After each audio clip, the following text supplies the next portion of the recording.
Right, okay. It's lovely to meet you, and thank you very much for coming in. How's your week been?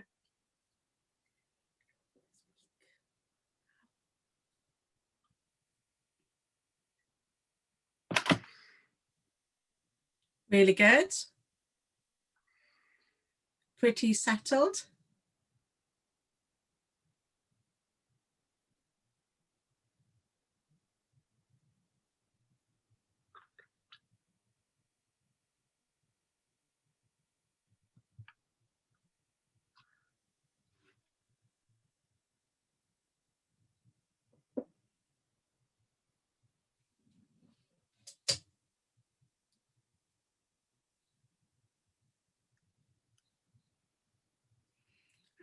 You've asked me.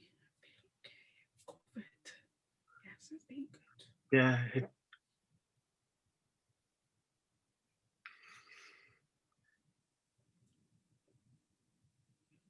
they're difficult when we've been using Facebook and beaten.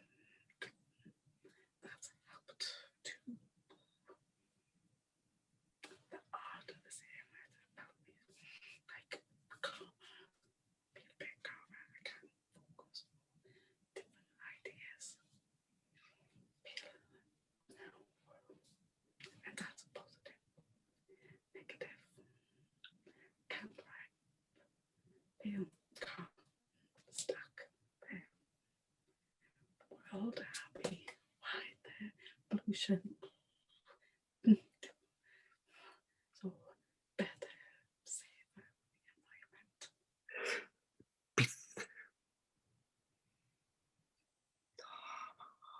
Not yet been the jab. I'm still waiting for the injection. Before we're going to have this brilliant competition, I'm very excited to have this competition. What is your sign name before we do it? Your sign name, what? Sign name.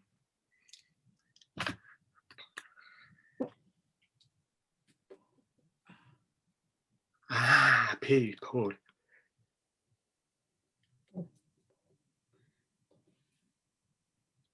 Does that represent the canvas? Does that represent the canvas or painting? Oh no, different. Different.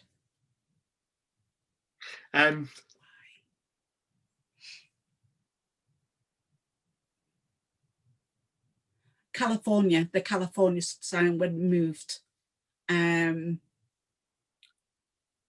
north, where as a new student moved and born, and it changed from Paul to that. Then it was people were looking and coming, and you'd feel a bit trapped because there was loads of people in the area would look at like attention and would look. So then that stuck. So I sit here where I am now is my spare room. Because I used to have lots of visitors come in, COVID came, and then it became the office because I needed somewhere to work, and that was really important to me. So this room became the office, but I felt the office became boring, so I now call it a studio. So I started putting all the paintings around my wall because I want to be inspired. I've been in this room for 1 year, 1.5 years now, so I want to be inspired. So this is my safe space. It's my space where everything's quiet, so I can make work. Has it been like that for you? Have you had your own safe space? And imagine the background I'm seeing is beautiful. Is that your space?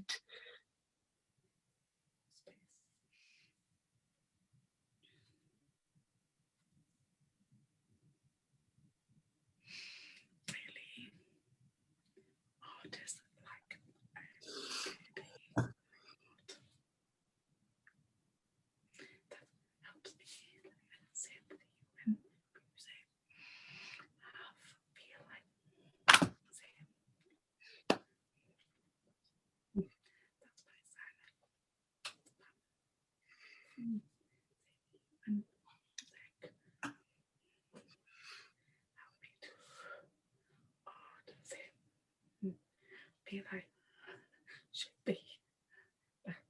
Use the hands.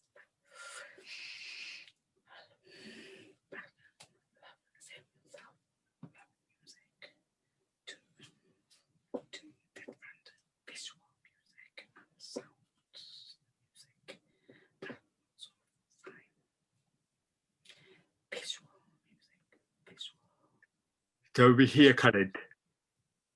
Then it makes sense to say we hear coloured because it's a visual.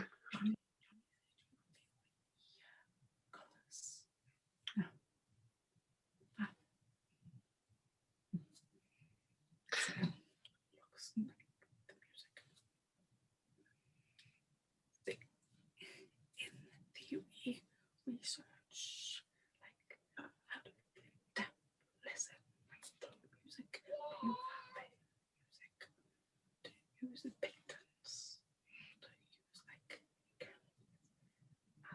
abstract work, music, visual, like the brain, like things like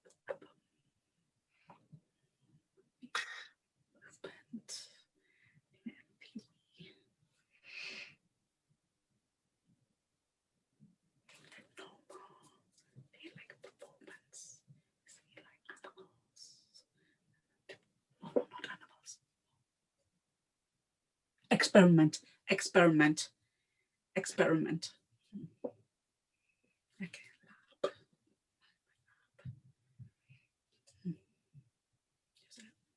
Like different.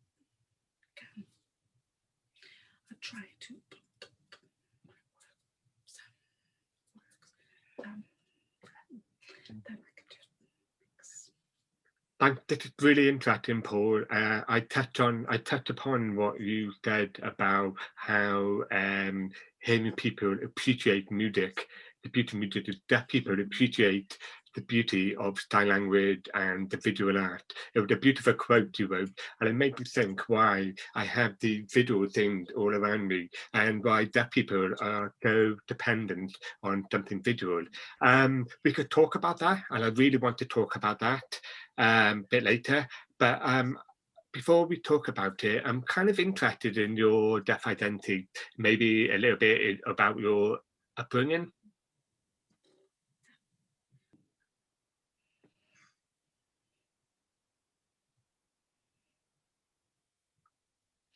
Like you can ask any question that you want regarding my upbringing. I've worked in art for many years, since I was a baby, from a 5-year-old. My mother and father are hearing, and father are hearing. And when I was deaf, I wasn't crying. I mean, they would give me books and it helped me calm, and it kind of sent me away with books. And then I would draw, and I just felt that I was immersed in art through that way. I mean, it's from a baby into a 5-year-old until now, and I've kept on going. It just keeps me going throughout life, and I just feel it's innate and it's within me. I mean, go back to when I was little in California. They started with the family. I was writing. My mum, she was a model, and met my father, who was a writer, and they met. And I just felt that, are they both hearing? Are they both hearing? Your mother and father, yes. My mum and dad are both hearing. They didn't sign, so I was brought up orally. So when I was growing up, and the first time that I saw a sign, I went to a deaf school, and I realised that I saw adults was the first time when I was signing. How old were you? 13. So going back, before I was 13, I was 10. I was brought up orally. I went to an oral school. I was having to be forced to speak. And when I got home from school, would create different signs from it came home. And then I went to the school for deaf people in LA. For deaf people or the deaf or one. I went to, so you went to California school and then you started being fluent in ESL. Well, the teacher would sign. I grew up in an oral school and it was a hearing teacher, so who didn't sign at all, and you weren't allowed to sign. You would you'd have to put your hands away. So we would sneak off and be naughty. We'd get the stick on our hand, the cane on our hand. So I'd have to. It was a bit regimented. It was a bit. I remember having trauma from that because it was pretty regimented. But when I developed, when I was older, with sign language, I felt that I realised there was something in there. I just felt like I found my identity.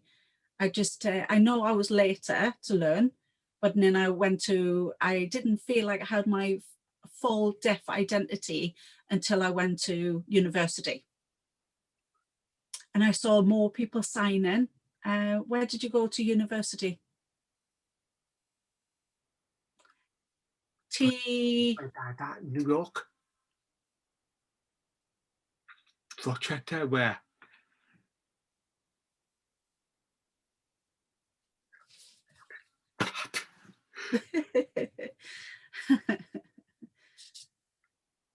So New York City, North.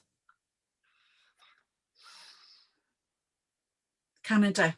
Oh, kind of on the borderline of Canada and Los Angeles. 7-hour drive to cross that. So yeah, we had this sign for it. So that was a school for deaf people. So it was a hearing university, but there was a lot of deaf people that went there.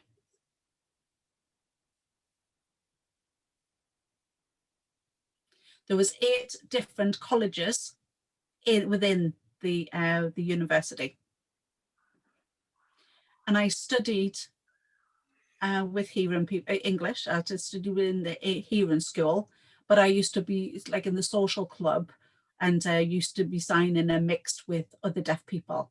And that influenced my work. We used to party.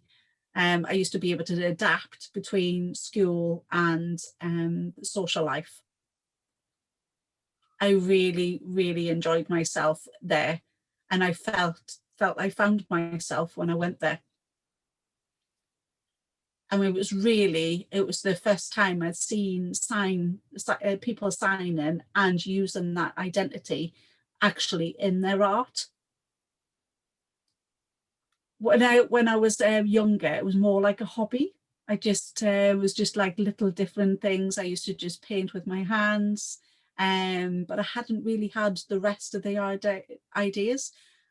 Didn't understand what deaf art meant. I thought it was just maybe a deaf person. Like where were the pictures? Where was anything? There was always hearing artists that would copy. So the deaf people would copy hearing artists, but there was no deaf people. And I was the first deaf person that I saw was when I went to university. And the attitude was you can't do it. The hearing people, they do it. And they felt that, yeah, a massive negative attitude on there. And it wasn't until I went to university that I learned more about deaf art. But I was like, felt like thank you inside. There was 3 different places. There was the teacher would sign, and they would create different signs. Like they would teach different signs as well. Then in theatre work as well, there was a National Theatre of Deaf. professionals, worked with Bernard Bragg. Okay. I worked with them. Or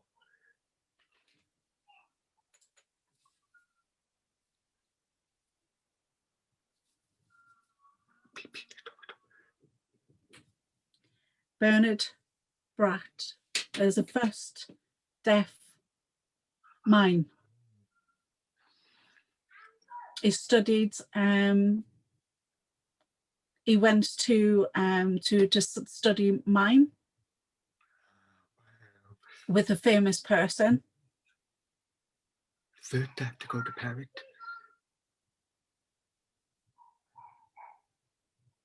Marcel is hearing, really famous person.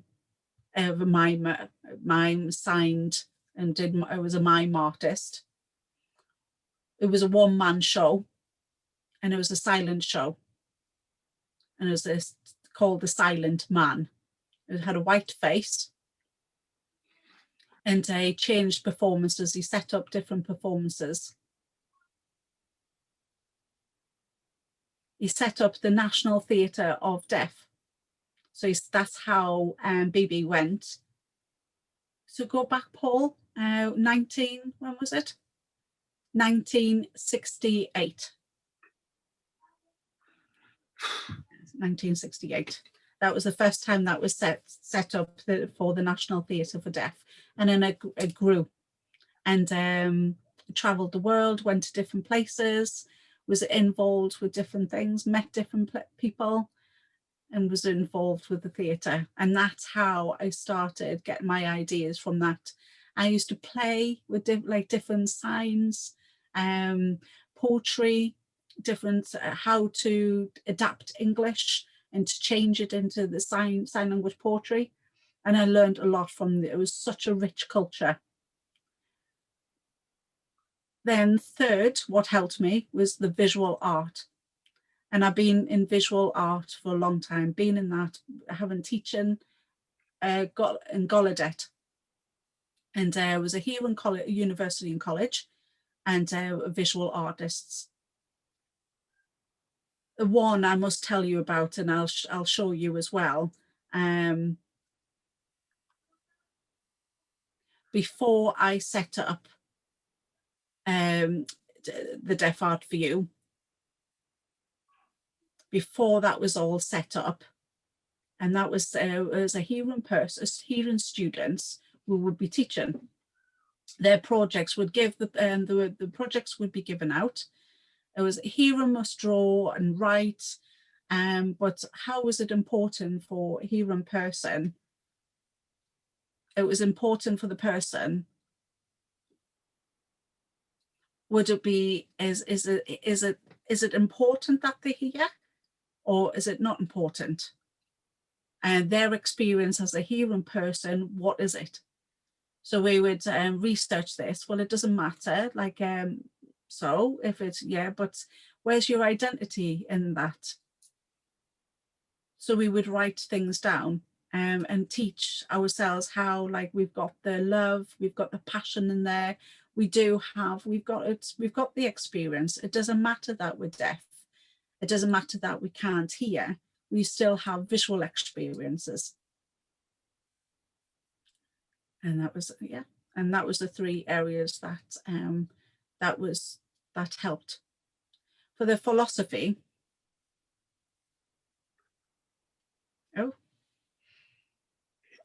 But it's up there. I'm going to type it. I thought it was philosophy, but philosophy, yeah. Oh, phenomenology.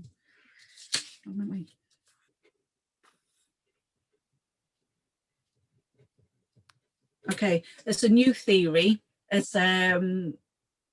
first was founded in Germany. It was to encourage people and with their experiences and how they can grow their experiences, how they can change their attitudes and change the society's view. and their phenomenology. And it was a question that would write yes or no. And then they realize that if they're looking inside themselves and say, well, I've got the experience there. And how I grew up, I've got different experiences. It's not a problem. I don't have a barrier. And that's how it started. And we started leading different people, and we teach different people in Gallaudet. And we taught theatre, taught art. And since then, we've met a lot of deaf people. I mean, there's not a lot of deaf people out there that really look into themselves. They follow hearing culture, but they don't really look at their own deaf identity. So that can become a massive barrier. But the first time, Paddy lad, yeah, deaf person, yeah, in the UK, yeah, Johnny knows him. How did you meet? How did you meet Paddy? I met him 2 times. I've known him. I know that he's Deaf Hood. He has got the book Deaf Hood. And he's filmed himself as well. I thought that was a good start for people to wake up.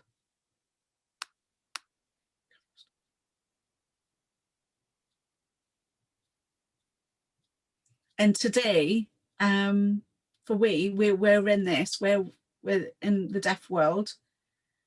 We're not hidden out in the corner. We're here. We're like, look at us, look at the Deaf Hood, and it's just we've been minimised over these years. And why? We've got the deaf culture. What is deaf culture? What is a deaf identity? And where is it? It's still like sometimes you can't see it. It's like only pockets, small pockets over the world. I mean, hearing in English, they take over. They're advanced. They've gone back in time. They've had the spotlights on them for a long time, and they don't need the capitalism, the kind of like look at us all the time. We know that hearing people are there, but for like 500 years, we're out there, deaf people are out there, but the British culture is already, it's like, look at the hearing people, they've got it, they can do it. I mean, for a long time, like deaf people have just come up now and again out in pockets, and we've only recently started talking about it again. But our sign language culture as well, that's not really out there. And for us, where's the balance? It's like we've looked into different places, we haven't really explored it, but it's my perspective. I still think we're flowering, we're blooming, we are going to get there, and we will have the spotlight on us. It will come, but at the moment, it's metaphor. I'm going to use a metaphor. It's metaphor. Metaphoric? Yeah. Oh. Metaphor. Yeah. Yeah. Yeah. Yeah. But yeah. yeah. A metaphor. Yeah. Metaphor. Yeah. Yeah. Paul, it's been giving me so much information. I asked you one easy question, and it's like, wow. So yeah, I met Paddy. I'd seen what I hadn't really seen about him until I saw Deaf Hood, and I was clear of my deaf identity. So I wasn't the only one. Like, I know a lot of people have said the same. They were looking for years, needed more information, couldn't get the information about deaf culture anywhere. So I knew that it was something different, but I still really hadn't found my deaf identity until I'd met him, and I knew those things in school, but I know myself, I'm still learning about my deaf identity, and I just feel like I've got a mask on, and I've got hands there, and maybe like I'm a goat. I've got like a beard, like a pencil, a thin pencil beard. Oh, him, Paddy, as in, yeah. And now there was an artist like that. I had like a pencil, and there was lots of people who were listening to it, like their mothers and fathers were hearing. There were a deaf person was born to hearing parents, but how would you sign to this deaf person? If a hearing, you'd never met a deaf person before, it's new information, it's new identity, it's new to yourself. So I felt like this mask with you've lost the balance. So you've got this pencil with the two hands at either side of this mask. So it's kind of like a top, you're just going around, and you could topple, like a spinning top, like a spinning on a plate, you could fall off. You've got to have the balance again on this pencil, and you could make like a weave drawing out of it. And I felt like that was pretty much the same of how I was feeling. I've got this mask with the hands and the pencil on the chin. He made 63 masks all over with the different subjects of the mask, linked to history. It was important what was for sign language, to advocate for deaf people, and to teachers who were grateful, thinking about hearing people, like a positive hearing person that would be who I respected as well, who taught me through the years. Myth or mythology, like mythology. I appreciate the mythology, and then the celebration and the dress of the theatre and the memories, and they would have a celebration of this theory. But I used to teach deaf mythology, and teach stories and how it developed through the years, with dancing, and bring it all together, and would create this new deaf mythology. And it was really fantastic. We tried to have new ideas within this as well. I feel it was pretty strong. I felt it was out of the box. It never really been thought of before. I could have like a different perspective and see, like if when you're in it, you don't see the wood for the trees. You need to come away from it to see this building and this growing. I mean, I feel like my ideas are not finalized. They're not finished.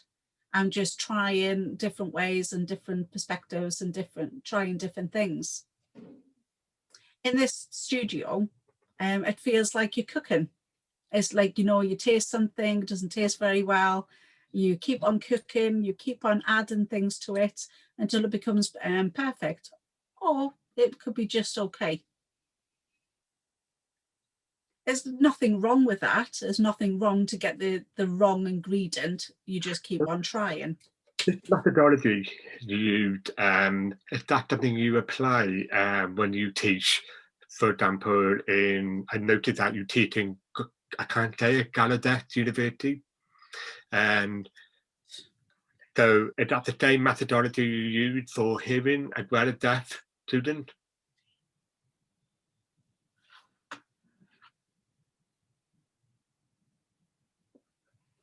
It doesn't teach No. children modern boarding. It's an experiment.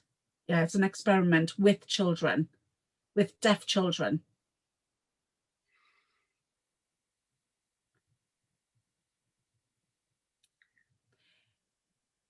Ah, right, okay. So Paul is teaching, workshops. So Paul is teaching the teachers to teach children.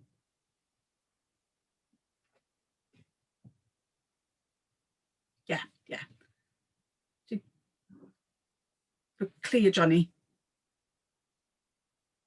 No, that's clear, but thank you. Right, okay.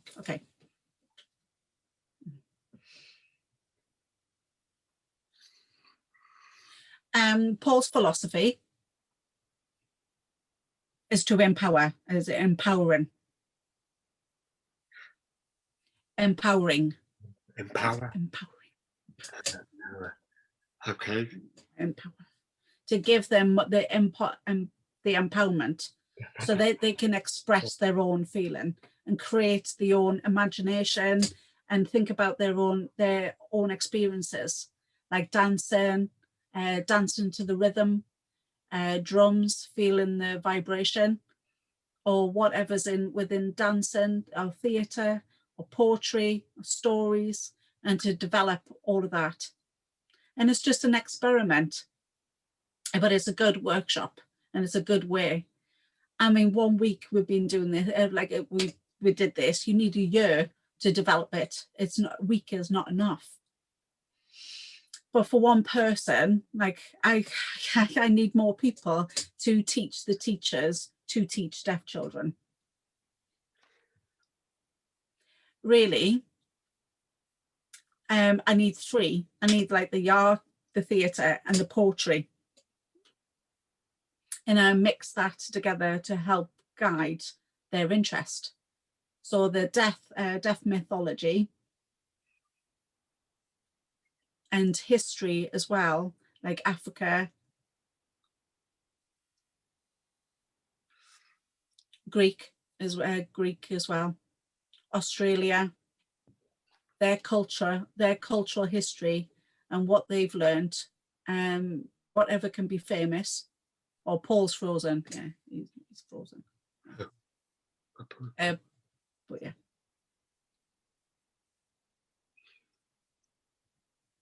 Of a famous program, a famous porter, Herbert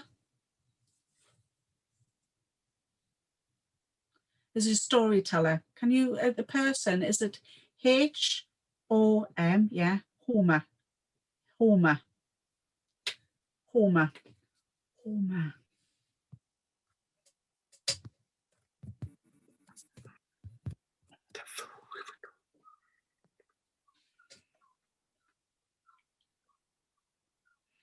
His philosophy will look into different writers. He talks about the sun, water, land, and the earth and the nature that helps artists create more art. And they can create different ways by using the natural earth, wind, water. And that helps. And I'm really that I would love to put that in an experiment. And why not? Why not use like the deaf methodology? Wow. Rick wanted me to talk about that question. So I came across, I was working with another artist, a tactile artist based in England called Amina. So it was really interesting. This is how I got to know you, or how I came across you, because I was talking to Amina about what is deaf art and what is deaf art in the UK. And because of COVID happening, is there a way of how we could think about the new normal, in the future? So I started to look about deaf art in America, and I came across the VIA, the Deaf View Image Art, VIA, yeah. So Amina then introduced me then to you, so because I was more interested in this manifesto.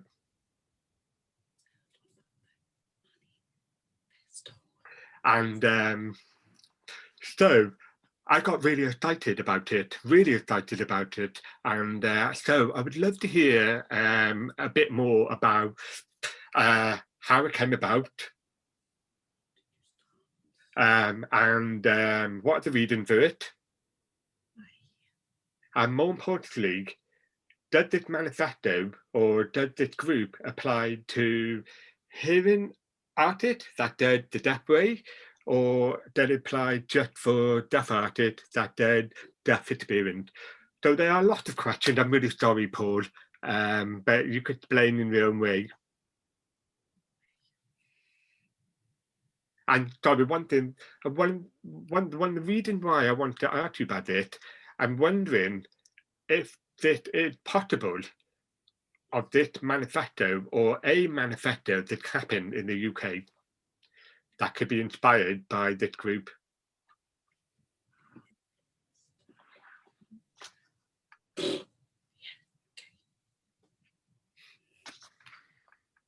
Yes, absolutely. Of course. Welcome to use it. And it's a building, a foundation.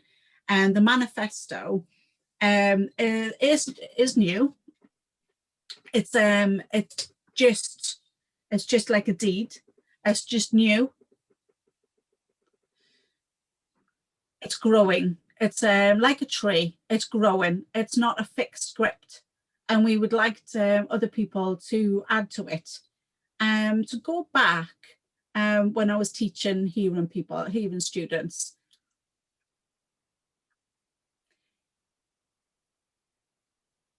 And talking about hearing people and their experience, and then deaf people are led by hearing people. So this is why we created the manifesto. So talking about the deaf view and deaf artists, you look at this, so you can look at it from different perspectives. And really the meaning, then the deaf artist has the theory, but the same as D view, the deaf view artists. So that's when we were talking about the deaf studies and Paddy Ladd, the deaf hood. And before all of that, like when I was at university, we were talking about where is the deaf artists? Who are they? Where are they? I'm sure they're there, but they've never been captured. So it has like time for us. We had the debate, there were like teachers, and it took us about 3 or 4 days to realize that like the time that was enough. So we started writing this manifesto, a kind of to pass it on, to grow like a seed. But now it's been adapted and it has changed. Oh, yeah, he's frozen. Paul's frozen.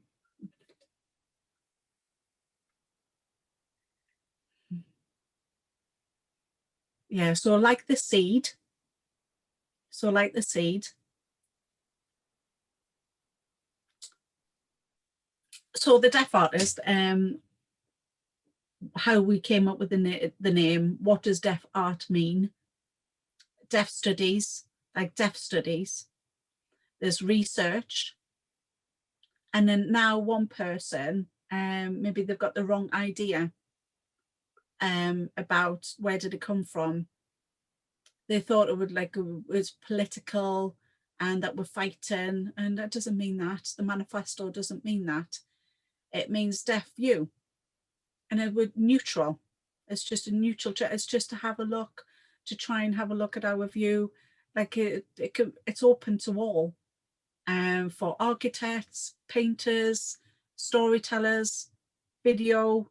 It's open to art. I mean, it's not just for art and visual. It captures a lot of artwork. It's for the experience, to dip in and to dip out and to grow, and that is important. And it helps us to teach better in different ways and visual ways. So we have that manifesto of the timeline, when we started, what we want to achieve, like practice, different ways, how to teach in a visual way. Museums also. education. But at the moment, there's nothing out there. There's a lot of things, there's lots of exhibitions.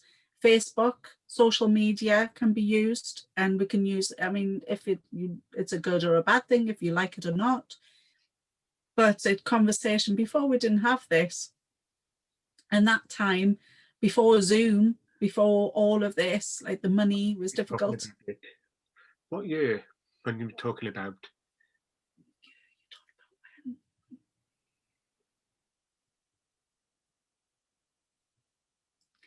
1988 or 89. 1989. Okay. We introduced deaf artists, like a new theory and perspective to the students. We looked at pictures on the wall, give them the information. What is the information? I mean, we only had one hour, which wasn't enough to talk about it. We'd need more. And I'm one teacher. We need more teachers. I can't just have one person. We need more people involved. One big problem is the universities out there, they welcome me in to teach. But they teach BSL.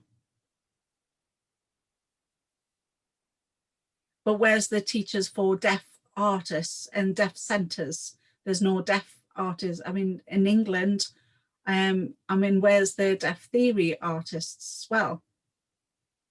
They only focus on the sign language. But what about, where's the theory? And where's the deaf art theory? We need that as well. We need to reach that all over the world and to grow that in different colleges and educational systems. We need to plant the seed in all of these facilities. Like hearing people have got, I want to work in different places. I want to like, and maybe a deaf person looks at, like, goes into, like, we'll cross that bridge and kind of meet on the other side. And we need a sign language community, maybe deaf community and hearing community to come together and have another community to create more artists. But for years we've done a lot of research. One person, I'm just one person that's trying to give the message out there. And I'm sure there's a lot more there, but they need to have more knowledge about deaf artists, but there's no theory out there that's been evidenced. I think we've made the start. We've got different artists and different theories.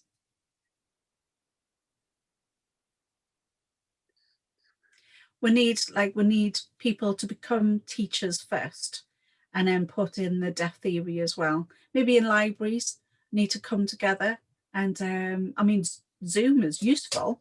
We could have him to teach over Zoom.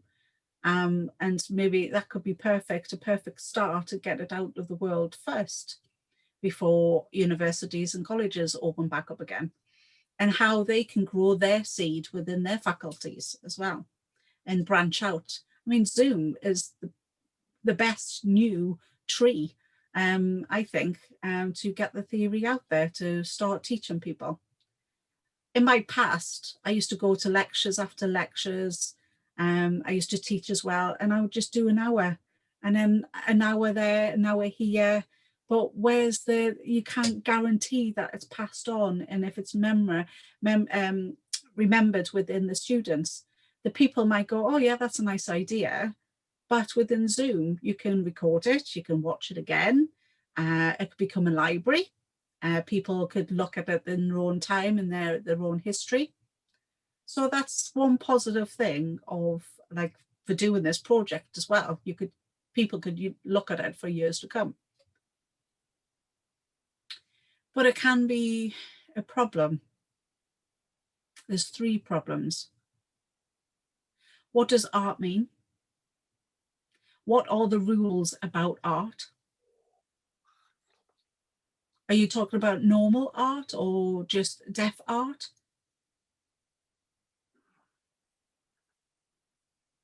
Oh, just art, not deaf art, just art as a standalone thing. What is art? Why are people interested in art? Why do they say, what do they think about art? The second problem, a deaf person's experience. What's out there is not, I mean, because of oppression, because of discrimination, there's many people out there with have got deaf experiences, but they've been oppressed, or when they go home from work, where's their experiences? I mean, we do look at oppression, but where's the other things? We need to talk about the positive things as well. And the other third problem, where are the deaf people? We're focusing on sign language all the time, but where's the deafened? Or maybe they've grown up in a deaf world, or deaf blind. Where's all the other different people who've got a deaf identity, or maybe they feel they're deaf, or maybe they've not been diagnosed being deaf, but they've got a hearing loss. And we need to have like a map, like a deaf map.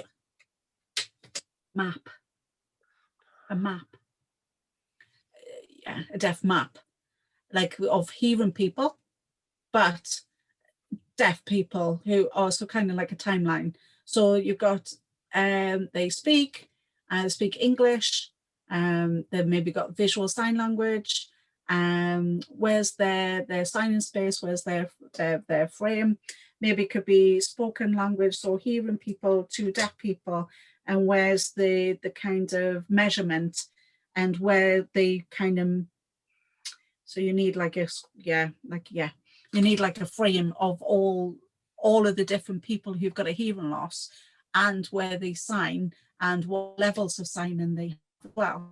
And you'd be able to kind of build up this graph or this charter to see where the deaf people or the BSL users or the ASL users are. I mean, like yourself and or Mama.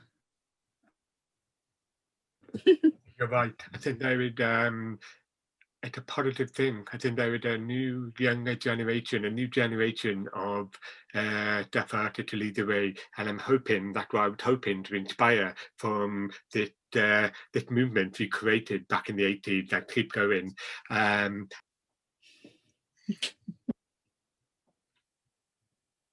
For years, I've seen lots of deaf people who've worked in the theatre, worked with cameras, and which is brilliant. And we do need more. We need to kind of push them out there. We need to inspire them. I feel like a lot of them are having a lot of barriers, or they feel like it's a bit of a timeout, and they kind of pass it over. There's competition for hearing artists. And it's always on the hearing view and their hearing view, and rather than looking at the deaf perspective. And that's important as well, to not forget about them. I mean, we need a lot of people to support deaf people, to kind of help with their experience, and maybe mentor people, and to make sure that it's important that we don't forget about deaf people. So deaf artists, I mean, we need people to be creative, that they can create better. We give them the information, they can express in a different way through art.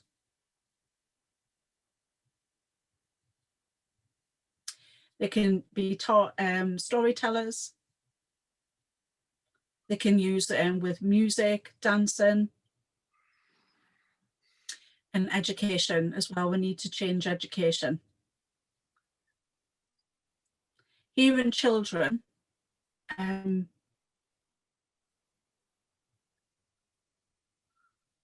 listen to music,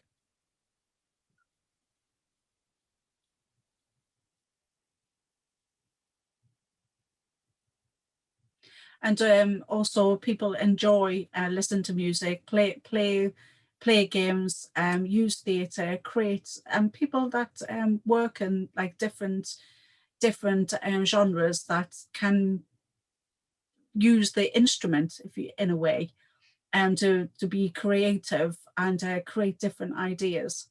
And it's the same with artists. And communication is key as well. You've got the idea, but how do you get the words out there, or spread the words out there? And that can be art, that you need to help hearing people. It doesn't have to, I mean, how would you explain art without communication if you both didn't know the same language? I mean, it's like a church bell. The communication of the church bell is for people to wake up. So it rings for people to wake up. So, or to say that there's a mass on or something like that. So that's a type of communication. And how do we solve the problem? For example, a tall building, it's soundproof. It's got the insulation in there. Maybe you can hear people talking in a muted tones in the background, but that can be art for hearing people.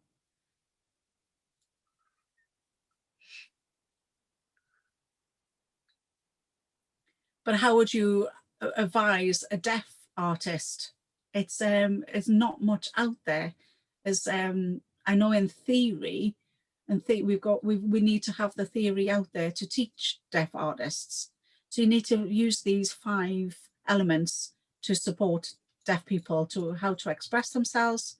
They need to look at the different things. So maybe if they're looking at expressing themselves too much, but they're thinking about enjoyment, they're talking about solving the problem, but also getting the balance, and creative, but they need to have all 5 elements to be able to express themselves. And a lot of times the deaf people think, oh, I've been oppressed, and then they might get focused on that, but they've got to remember all of the other 5 elements to get themselves out there, but they also need the support. So we need a balance out there.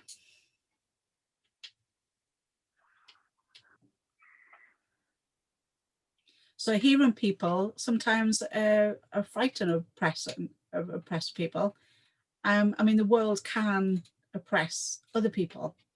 Here is hearing culture all over the world. You're not gonna get away from it.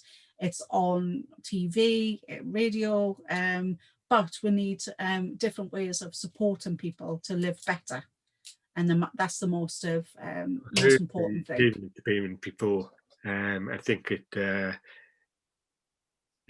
a great way of thinking about when we look at deaf experience and hearing experience and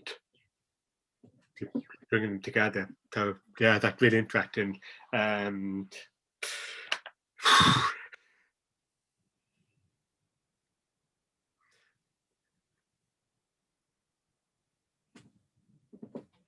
We don't want deaf people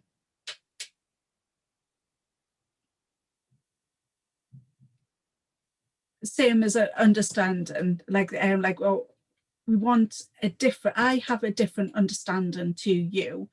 I've got a different maybe cultural and life limitations, yes, but we need to be able to support each other and say, like, there's many things that we can do. We need to build on that and not oppress. I mean, artists do oppress each other as well, but also there's things out there that can support. We need to give people, like artists, get them involved in different projects. Yes, it can be through communication, through education, balance, and we can support each other that way. So I think we could, I mean, I know we could talk a lot more. I know we could talk a lot more about it, but we're coming to the last part of our conversation, and I'm really interested in talking about you, Gallaudet, and your response to COVID. At a personal thing, last year in March, I was performing. I've been performing for a few years now, and I was in a theatre, and I did my performance, and usually after my performance, people will hug me, people will cry, they would shake hands with me, and it's a really lovely moment because I get to engage with the audience. And then the next day, I had a letter. From somebody who's seen my show the night before. And the letter said, "Thank you very much. I'm deaf. That's really inspiring, but I'm worried about you. I'm worried that people are hugging you. I'm worried that people are shaking hands with you." I laughed it off. I thought, okay, but I want to engage. And then the next day, our Prime Minister decided to close all the theatres.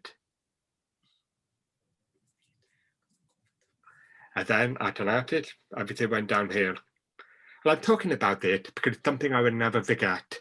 Is it something that happened to you at Gallaudet when had COVID affected the way you work in terms of your teaching or your art practice, communication, a lot of things?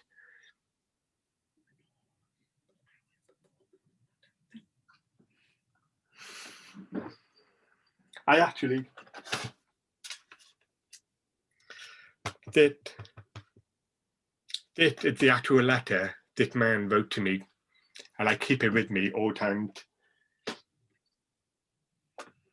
I never forget it. I've had to learn to adapt. I've had to learn different ways. I've had to learn to communicate online. A lot of things. And I miss people. I miss being on stage. So I'd be interested to hear your response.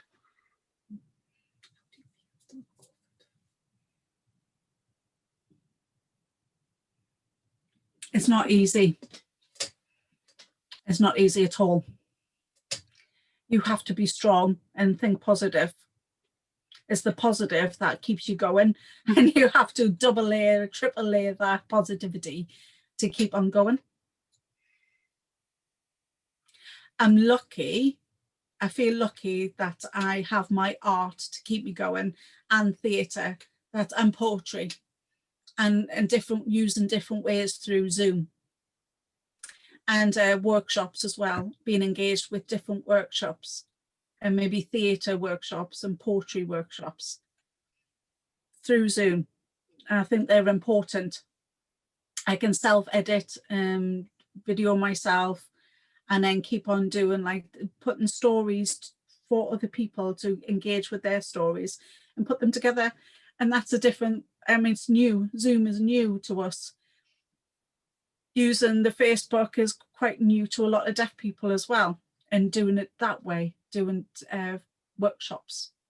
And we've got Deaf Spotlight in America of writers and people who are in like small plays, say for example, maybe they're talking about the toilet room and the bathroom, and the bathroom and the toilet room.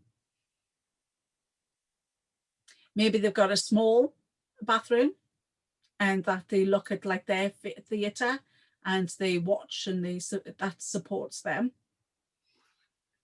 One person's play, and it was like maybe two or three plays with masks or new masks, and they masks or no masks, the theatre was about. COVID has helped develop the writers in different ways. Of some of them have actually got different work because of it. So it has been positive. We can't really sit and wait until COVID to be over. We need to think of different ways to be creative and to learn from it in a way.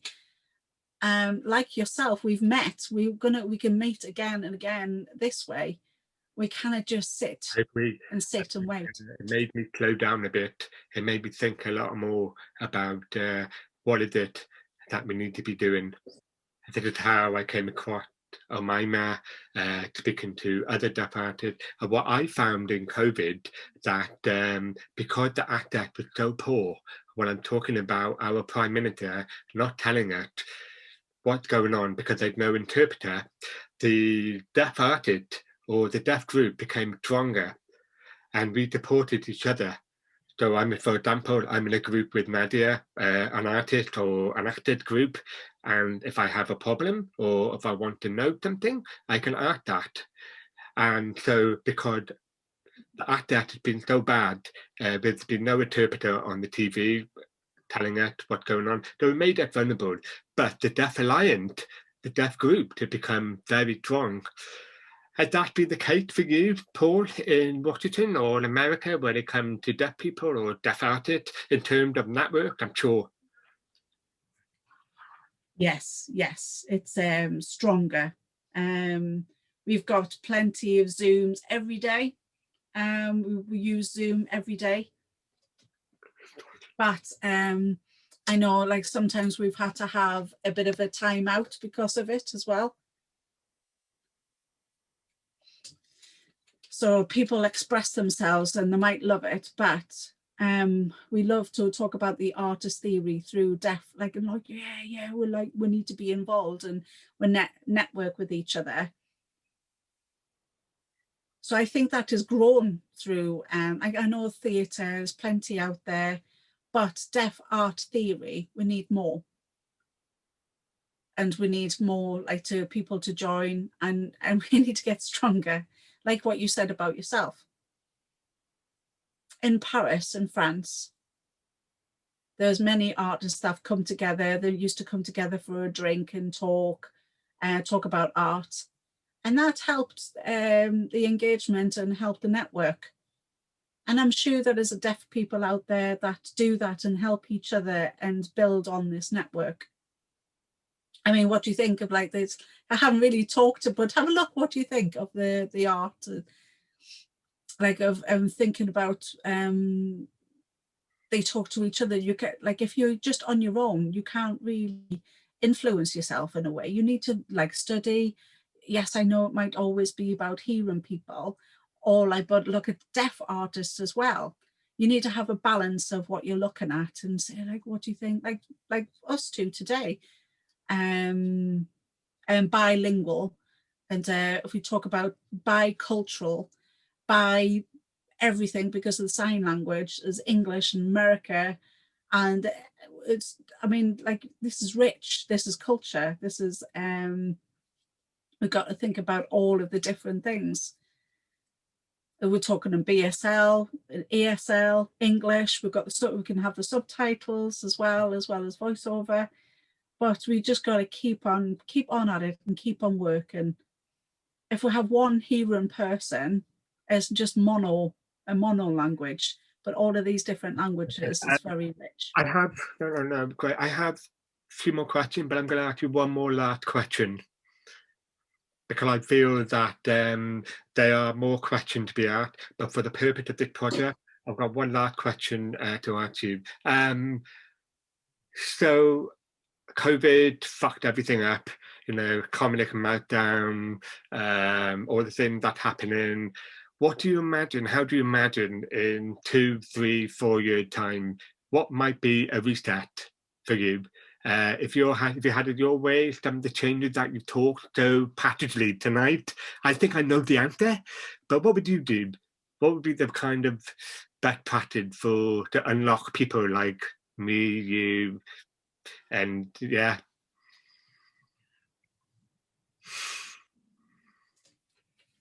It's a good question.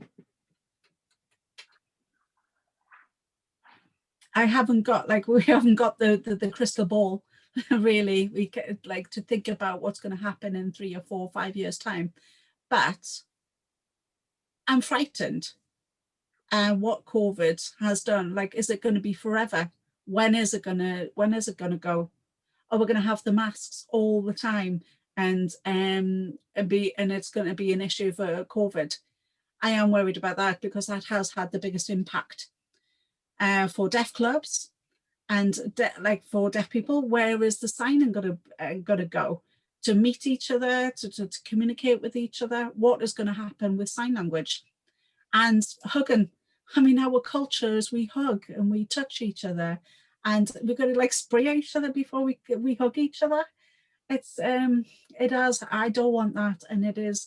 I just want to meet someone and hug and go into the pub again and be together with someone again.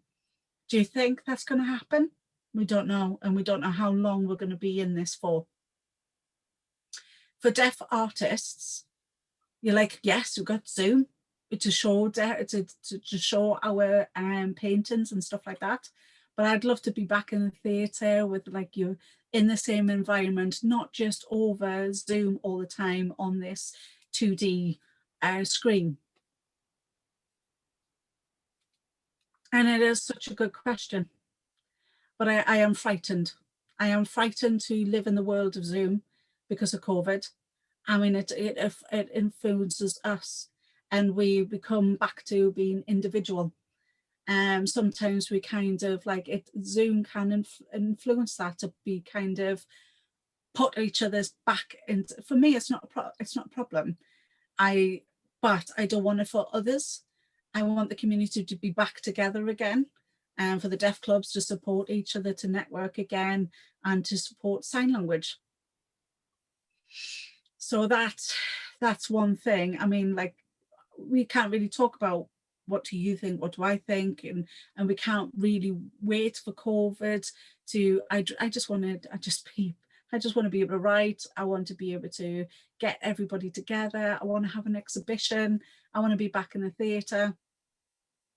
I've got to think positive, of course. I'm thinking COVID would be gone by 3 or 4 years' time, but maybe I could be wrong. Maybe it's going to be like we're going to have to wait until the world of everybody's had injections for it to be completely gone.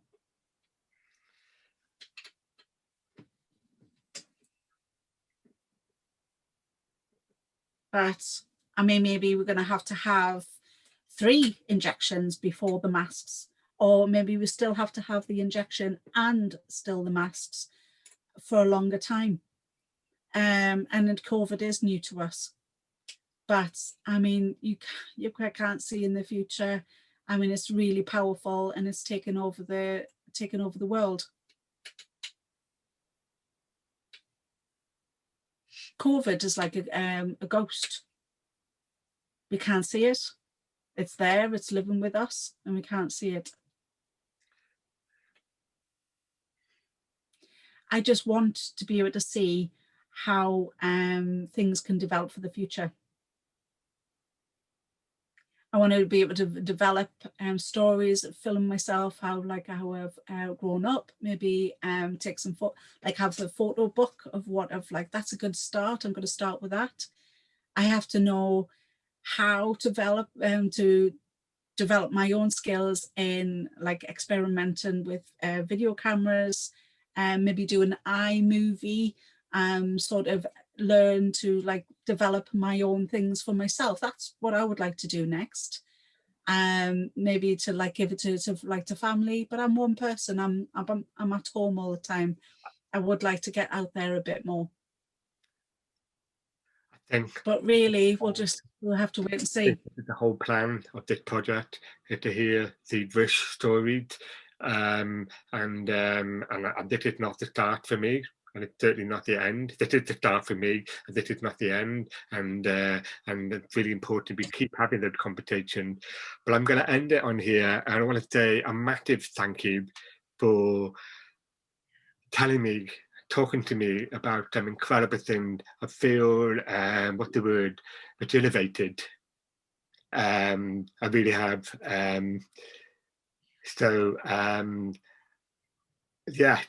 Thank you again, and I'm just good timing because this phone is gonna die and this phone is gonna fall off. So I'm gonna clap now and stop.